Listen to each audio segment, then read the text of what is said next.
최근 도널드 트럼프 미국 전 대통령의 입에서 한국 핵 개발 승인 이야기가 나온 이후 전 세계가 이에 대한 주제로 뜨겁게 달아오르고 있습니다. 그리고 미국의 저명한 안보 전문가는 만약 한국이 핵무기를 갖게 될 경우 한 달 안에 충격적인 일이 벌어진다는 주장까지 내놓은 상황인데요. 그렇다면 그가 대체 어떤 주장을 했던 것일까요? 안녕하세요. 저는 중국 출신의 웨이라고 합니다. 현재 미국 하버드 대학교에서 국제정치학을 전공 중인 저는 최근 충격적인 소식을 듣고 한동안 얼이 빠져 있는 상태인데요. 그리고 오랫동안 고민 끝에 여러분들의 생각은 어떤가 싶어 이렇게 글을 작성하게 되었습니다. 사실 저는 대학교 졸업을 앞두고 꽤나 바쁜 상태였습니다. 그런데 저는 바쁜 와중에도 뜻밖의 공고를 보게 되었죠. 바로 하버드 대학교를 졸업한 선배님이자 현재 미국 국방부 소속의 안보 전문가로 활동하면서 군사학교 교수로까지 활약 중인 분이 하버드 대학교로 초청 강연을 온다는 공고였는데요. 저는 미국 최고의 대학교인 하버드 대학교를 졸업하고도 군인의 길을 택해서 결국 최고의 자리까지 오른 그의 커리어에 존경심을 느꼈고 결국 바쁜 와중에도 교수님의 강연을 듣기 위해 강의실에 입장하게 됩니다. 여러분 반갑습니다. 아시다시피 요즘 미국의 강력한 대선 후보인 트럼프 전 미국 대통령의 한반도 핵 승인에 대한 이야기로 전 세계가 떠들썩합니다. 저는 하버드 대학교에서 국제정치와 사회학에 대해 공부했고 주한미군으로서 한국 파견을 가본 적도 있으며 현재 미국의 안보를 책임지는 전문가로 활약 중이므로 이 문제에 대해 저만큼 잘 아는 사람도 없을 거라고 자부합니다. 그래서 저는 미국 최고의 인재들인 여러분들이 잘못된 정보로 혼란을 느끼지 않도록 하기 위해 이 자리에 섰습니다. 일단 트럼프 전 대통령은 최근 불필요한 세금 낭비를 막겠다는 의도로 한국에 파견된 주한미군을 전부 철수시키고 대신 부유한 한국이 자신들을 스스로 방위할 수 있게끔 핵무기 개발을 승인해주겠다는 주장을 펼치고 있는데요. 이에 대한 의견은 분명히 갈릴 수 있겠지만 확실한 건 트럼프 대선 후보의 주장에는 모순이 있고 부유한 한국이 방위비를 더 부담해야 한다는 그의 한국을 탓하는 뉘앙스의 주장에 한국은 매우 억울한 입장에 놓여 있다는 것입니다. 일단 우리는 주한미군 철수와 한국의 핵무장 승인을 고려하자는 도널드 트럼프 미국 대통령 후보의 제안 이면에 있는 의도를 자세히 들여다볼 필요가 있습니다. 그의 주장은 얼핏 보면 재정적 책임과 전략적 재조정에 뿌리를 둔 것처럼 보일지 모르지만 한국의 입장에서는 친한 친구에게 뒤통수를 맞은 것처럼 얼얼한 기분이 들 수밖에 없거든요. 일단 트럼프의 논리에는 한국과 같은 부유한 국가의 방위비를 미국 납세자들이 부담해서는 안 된다는 생각이 포함돼 있어 한국이 방위비를 훨씬 더 많이 부담해야 한다는 뜻이 담겨 있는데요. 트럼프는 한국은 미국의 세금에 의존하지 않고 스스로를 방어할 수 있는 부유한 국가이므로 한국이 자신들의 국방에 대한 재정적인 부담을 질 것이며 심지어 자체적인 핵무기 개발을 고려해야 한다고 제안하고 있죠. 하지만 이런 주장은 몇 가지 중요한 사실을 간과했다고 볼 수 있습니다.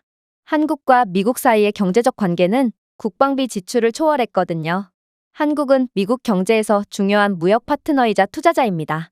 양국 관계는 수백만 개의 일자리를 지원하고 양국의 경제 성장에 기여하고 있죠.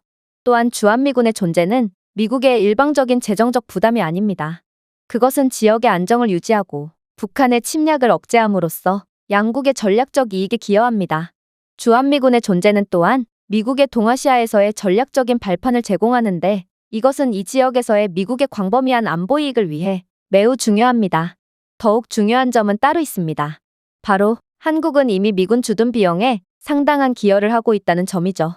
특별조치협정은 방위비 부담의 공평한 분담을 반영하여 미군 주둔을 지원하기 위한 한국의 상당한 재정적 기여를 개략적으로 설명하고 있습니다. 물론 우리는 동맹의 가치를 다시 한번 재고해 볼 필요도 있습니다. 미국과 한국의 동맹은 단지 군사적인 존재에 관한 것만이 아니라 뿌리 깊은 외교적, 경제적, 문화적인 유대관계에 관한 것입니다. 미군이 철수하는 것은 동맹의 약화, 적대국들을 대담하게 만들고 동맹국들 사이의 불확실성을 야기하는 신호가 될 수 있죠. 트럼프 후보는 분명 뛰어난 사업가입니다. 그래서 그가 이러한 모순과 한국이 느낄 서운함을 예상 못했을 리 없습니다. 그렇다면 그는 대체 무슨 생각을 하고 있는 걸까요? 타고난 사업가인 그가 대체 왜 전 세계적인 논란과 혼란을 일으킬 만한 주장을 했던 것일까요? 그건 바로 그에겐 감추고 있는 진짜 의도가 있기 때문입니다. 바로 주한미군 철수 이후 핵으로 무장한 한국이 동아시아에서 증가하는 중국의 영향력에 대한 균형추 역할을 수행할 것을 기대하는 것이죠. 트럼프는 한국에 이러한 강력한 권한을 부여함으로써 중국의 야망을 억제하고 지역적 대리를 통해 미국의 영향력을 주장하는 것을 목표로 하는 것입니다. 또한 트럼프의 장기 비전에는 한국, 그리고 일본과 같은 강력한 동맹국이 지역 안보에서 핵심 역할을 수행하여 광범위한 미군 배치의 필요성을 줄이는 동아시아의 나토 유사 동맹 구조가 포함될 수 있는데요. 북한과 중국의 위협으로부터 자유로울 수 없는 한국에는 이러한 군사동맹은 매우 유익할 것이며 다른 동맹국들 입장에서도 핵을 가진 한국과 친하게 지내는 것은 엄청난 힘이 되어줄 것입니다. 결론적으로 한국의 핵무장을 승인하자는 트럼프의 제안은 복잡한 의도에 의해 주도됩니다. 대중의 논리가 미국의 재정적 부담을 줄이고 한국의 자립도를 높이는 데 초점을 맞추고 있지만 근본적인 의도는 더 광범위한 전략적 재배치, 경제적 이해관계, 지정학적 계산을 보여줍니다. 즉 트럼프 후보는 핵으로 무장한 한국이 동아시아에서 증가하는 중국의 영향력에 대한 강력한 견제 역할을 해줄 것이고 군사력을 향상시킴으로써 한국이 이 지역에서 새로운 힘의 균형을 세우며 중국의 야망에 대항하는 핵심적인 역할을 하는 것을 목표로 합니다. 트럼프가 한국의 핵무기 개발을 승인하려는 것은 한국의 선진 기술 능력에 대한 그의 인정을 강조하는 것입니다. 한국의 최첨단 국방 기술과 혁신적인 군사 시스템은 이미 한국을 역내 군사력의 선두에 올려놓았습니다.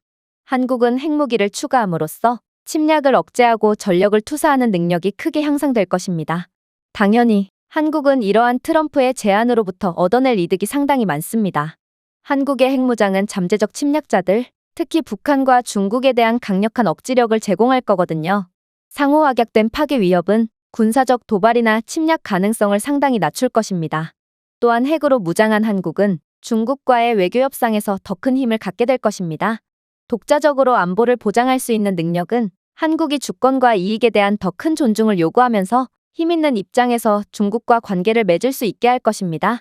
또한 한국의 핵무장은 자국의 안보를 강화할 뿐만 아니라 지역 동맹도 강화할 것입니다. 핵보유국이 됨으로써 한국은 일본, 호주와 같은 다른 미국 동맹국들과 더욱 긴밀한 협력 관계를 구축하면서 지역 안보의 선두주자로 부상할 것입니다. 사실 이는 한국에 있어서 아주 중요한 일입니다.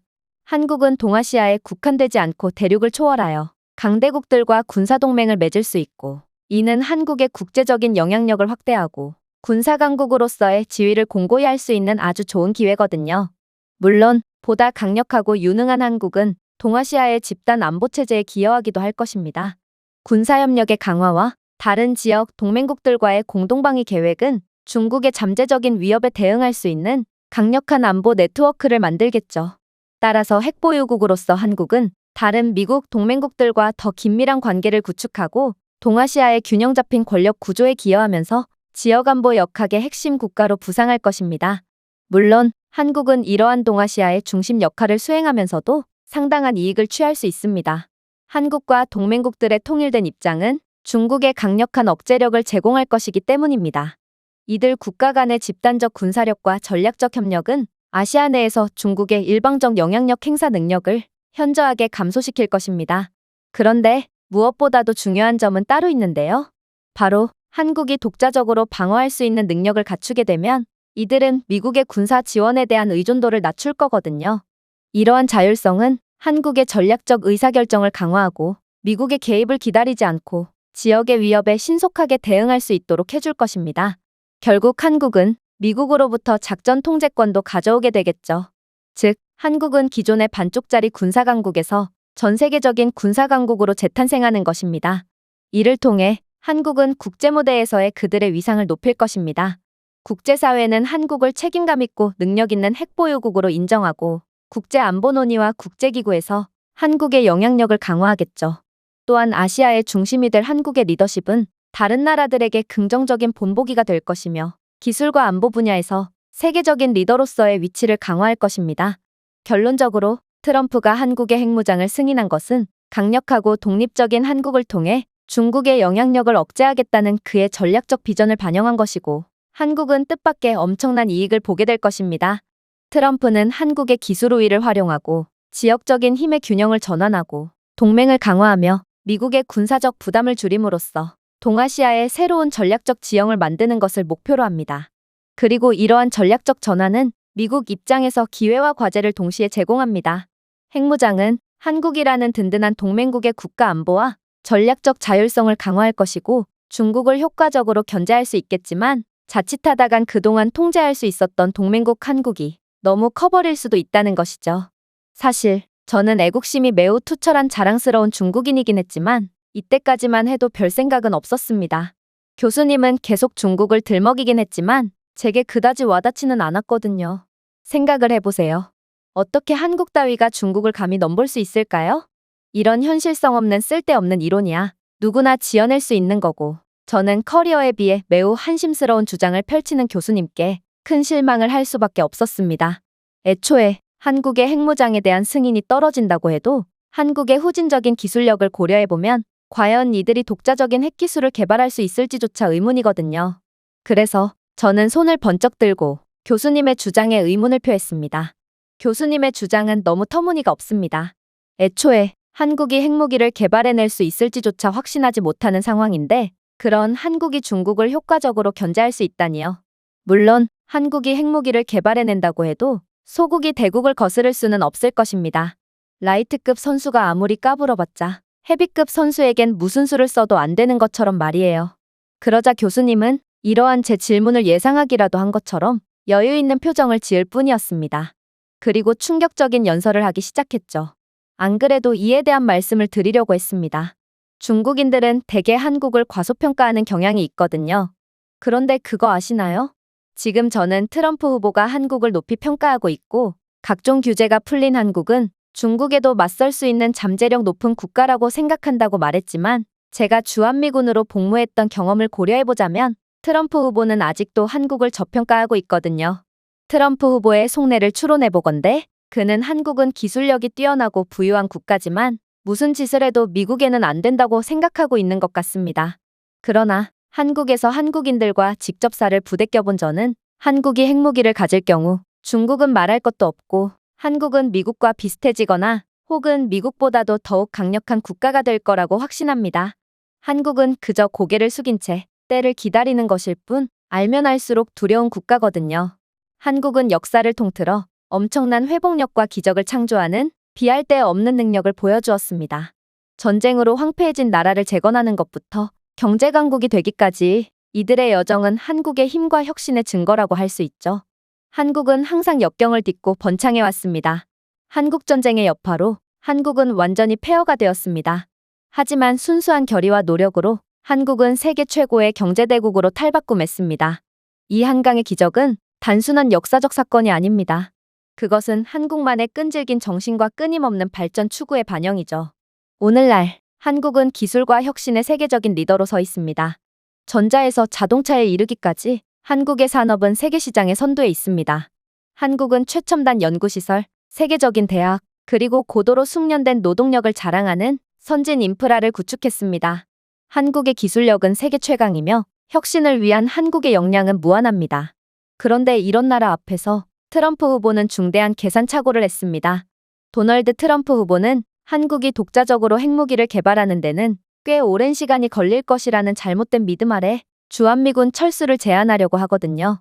그는 미국의 지원 없이는 한국이 핵무장을 달성하는 데 오랜 시간이 걸릴 것이고 한국이 핵무기를 가지게 되어도 미국의 아래에 있을 거라고 멋대로 가정하고 미국의 군사비 지출을 줄이려고 하고 있습니다.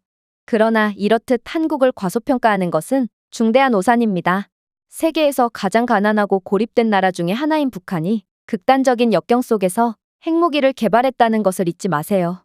핵무기는커녕 굶어 죽는 사람들이 속출해서 재래식 무기조차 제대로 개발해내지 못할 거라고 예상됐던 북한이 이러한 업적을 이룰 수 있다면 막대한 경제적 기술적 자원을 가진 한국이 무엇을 이룰 수 있을지 상상해보세요.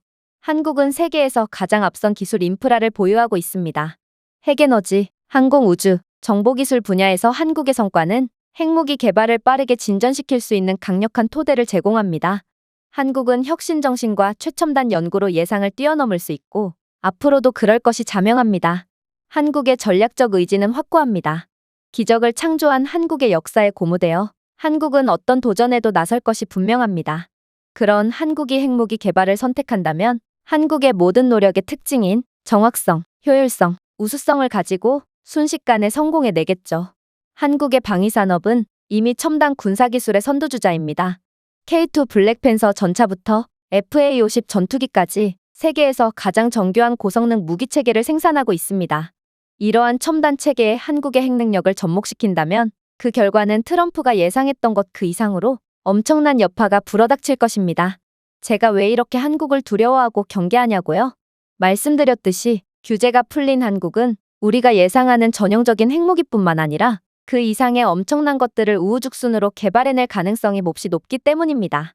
교수님은 잠시 숨을 고르더니 이내 충격적인 연설을 이어나가셨습니다. 기술력과 경제력에서 세계적인 리더인 한국은 다양한 분야에서 끊임없이 혁신하고 뛰어난 능력을 보여왔습니다. 핵무기를 개발할 수 있는 기술력을 가지고 있음에도 불구하고 한국은 비핵화 조약을 고수하고 평화적인 핵에너지 사용에 집중해왔습니다. 그러나 한국이 선진 군사 개발을 위해 기술과 재정 자원을 활용하기로 결정한다면 어떤 일이 일어날지 말씀드리겠습니다. 일단 한국은 첨단 핵탄두를 개발할 수 있는 기술 기반을 이미 가지고 있습니다. 이것들은 여러 개의 탄두를 하나의 미사일에 장착할 수 있는 소형화 기술을 특징으로 할 것입니다. 그리고 한국 산업 내의 정밀공학과 정교한 재료과학 능력은 이 탄두들이 매우 신뢰할 만하고 효과적일 것임을 보장하죠. 즉, 중국이 수십 년의 연구를 통해 겨우 기초적인 수준의 핵 무기를 개발해낸 것과는 달리 한국은 특유의 높은 기술력을 통해 이들과는 애초부터 시작전부터가 다르다는 말입니다. 이뿐만이 아닙니다. 한국은 전통적인 핵분열 기반의 핵무기를 넘어 핵융합 폭탄, 즉 열핵무기 개발을 모색할 수 있습니다. 수소 동위원소를 사용하는 이 무기들은 원자폭탄보다 훨씬 더 강력합니다. 전 세계에서 오직 한국만이 이러한 고수익 장치를 빠르게 개발할 수 있는 까닭은 한국의 핵물리학과 공학 분야의 수준은 전 세계적인 인정을 받았을 만큼 높기 때문입니다. 물론 전통적인 핵미사일 기술에 있어서도 한국은 월등한 수준 차이를 보일 것입니다. 한국의 미사일 기술 수준은 세계 최고 수준이고 전 세계가 한국산 미사일을 구매하기 위해 줄을 서고 있거든요. 즉, 한국은 광범위한 거리에서 핵탄두를 운반할 수 있는 ICBM을 개발하는데도 유리한 위치에 있다는 것입니다. 이 미사일들은 정밀한 정확성을 보장하는 최첨단 유도 시스템을 포함할 것입니다. 스텔스 기술의 통합은 적의 레이더와 방어 시스템을 피함으로써 그 효과를 더욱 향상시킬 수 있습니다. 잠수함 발사탄도미사일의 경우도 마찬가지입니다. 한국 해군의 전력은 세계 최고 수준입니다. SLBM을 개발하면 강력한 세컨드 스트라이크 능력을 제공해 선제 공격에도 억제력을 확보할 수 있습니다. 이들 미사일은 한국의 해군 기술력을 활용해 첨단 스텔스 잠수함에서 즉각적으로 실전 배치될 가능성이 큽니다. 하지만 한국의 가장 두려운 미사일 기술은 따로 있죠. 바로 마하5 이상의 속도로 이동할 수 있는 극초음속 미사일 기술입니다. 한국의 연구개발 능력은 요격하기 어렵고 전례 없는 속도와 정확성으로 재래식 또는 핵탑재체를 운반할 수 있는 극초음속 활공체의 개발을 가능하게 할 것이 분명합니다. 이러한 기술은 중국이 엄두조차 못 내고 한국이 먼저 개발한다고 해도 따라조차 못할 첨단 기술이죠. 자, 여기까지만 해도 한국은 중국을 아득히 뛰어넘은 강대국이 되었습니다. 이건 한국이 승승장구할 것에 베팅한 긍정적인 시나리오가 아닌 한국의 현재 기술력을 통해서도 충분히 예상 가능한 최소한의 시나리오라는 것입니다. 그렇다면 한국은 어떤 방식으로 미국과 견줄 강대국으로 발돋움할까요? 바로 한국이 핵기술 개발을 시작한다면 첨단 군사기술의 개발 및 생산을 하는 첨단 기술 일자리를 창출할 것이고 이는 한국의 경제성장을 촉진할 것이기 때문입니다. 또한 한국의 군사무기 수출량이 기하급수적으로 늘어날 것도 간과할 수 없습니다. 한국의 정교하고 신뢰할 수 있는 무기체계 개발에 대한 전문성은 국방 장비의 선도적인 수출국으로서의 입지를 강화할 것입니다. 이는 새로운 시장을 열고 상당한 경제적 이익을 창출할 것입니다. 자, 이제 혁신적인 파급 효과가 한국을 기다리고 있습니다. 한국의 군사 기술의 발전은 민간 산업으로의 파급 효과를 가져 항공우주, 사이버 보안, 인공지능 및 로봇공학과 같은 분야에서 혁신을 주도할 것입니다. 또한 군사적 목적을 위한 연구개발에 대한 투자 증가는 다양한 분야에 적용될 수 있는 돌파구로 이어져 한국의 기술 우위를 더욱 높일 것입니다. 이제 드디어 한국의 시간이 찾아왔습니다. 한국이 기존에 연구하던 기술들은 이제 세계로 뻗어나갈 준비를 마쳤거든요. 레이저와 마이크로파 기술에 대한 한국의 연구는 지향성 에너지 무기의 개발로 이어질 수 있습니다. 빛의 속도로 적의 전자무기, 드론, 미사일을 무력화할 수 있는 이러한 시스템은 전장에서 상당한 전술적 이점을 제공할 것입니다. 또한 한국은 로봇 공학과 인공지능에 대한 리더십을 활용하여 육상, 해상, 공중을 위한 첨단 무인 시스템을 개발할 수 있습니다. 이 자율무인 항공기와 차량에는 복잡한 임무를 최소한의 인간 개입으로 수행할 수 있는 정교한 센서와 무기가 장착될 것입니다. 이쯤 되면 이제 한국을 막을 수 있는 국가는 없어집니다. 한국이 군사 개발을 위해 기술과 재정 자원을 충분히 활용한다면 한국은 우리가 상상하는 것 이상의 다양한 첨단 무기 체계를 만들어버릴 게 분명하거든요. 강력한 핵탄두와 정교한 전달 체계부터 최첨단 재래식 무기와 우주에 기반한 능력까지 한국은 미국조차 뛰어넘는 최고의 군사 강국이 될 가능성이 있습니다. 물론 한국은 여전히 평화 개발과 국제조약에 전념하고 있고 한국은 인권이 잘 지켜지는 선진국이기 때문에 강대국으로 부상한 다음에도 중국과 같은 문제아가 될 가능성은 없습니다. 하지만 이러한 한국의 가능성은 절대로 과소평가해서는 안 되는 것이죠. 세계는 이미 한국의 경제 기적을 창조하는 능력을 목격했고 국방 분야에서의 잠재력도 마찬가지로 막강하여 미래의 안전과 안정을 보장할 것입니다. 교수님의 말씀에 학생들은 일동 한국의 저력에 감탄과 두려움을 동시에 느끼는 듯 어안이 벙벙하다는 표정으로 박수를 치기 시작했고 교수님은 놀랄 것도 없다는 듯 환호를 즐겼습니다. 그리고 이내 제게 질문 하나를 건네오기 시작했죠. 자, 중국 학생, 질문에 대한 답이 충분히 되었나요? 중국인들은 한국을 무시하고 과소평가하고 있지만 결론적으로 이러한 중국인들의 질투와 열등감은 반응할 가치도 없는 것입니다. 또한 도널드 트럼프 미국 전 대통령이 한국의 역량을 과소평가한 것은 결국 실수가 될 것이 분명하죠. 한국의 회복력의 역사와 앞선 기술력은 핵무기 이상의 것을 성취하도록 하고 있습니다. 한국은 그들 자신의 미래를 확보하고 세계 무대에서 한국의 위상을 높이는 방향으로 기적을 만들 것이고 결국 진보와 혁신을 이끌 것입니다. 한국을 한 번이라도 가보거나 한국인들과 함께 일해본 경험이 있는 학생들이라면 제 말에 공감할 수 있을 겁니다. 한국의 한치의 양보 없는 정신과 무한한 잠재력은 한국이 어떤 역경도 도전할 뿐 아니라 뛰어넘을 것임을 보장합니다. 그렇게나 자신감에 차있던 저였지만 교수님의 말씀은 이런저라도 두려움에 떨게 하기 충분했습니다. 저는 현재 주한미군이 한국에 계속 남아있길 바라고 트럼프 후보가 정신을 차려서 한국의 힘을 억제해줬으면 좋겠다는 절박한 심정을 느끼고 있습니다. 제가 준비해온 내용은 여기까지입니다. 끝까지 시청해주셔서 진심으로 감사드리며 여러분들의 구독과 좋아요, 알림 설정은 영상 제작에 큰 힘이 됩니다. 이상 세모튜브였습니다.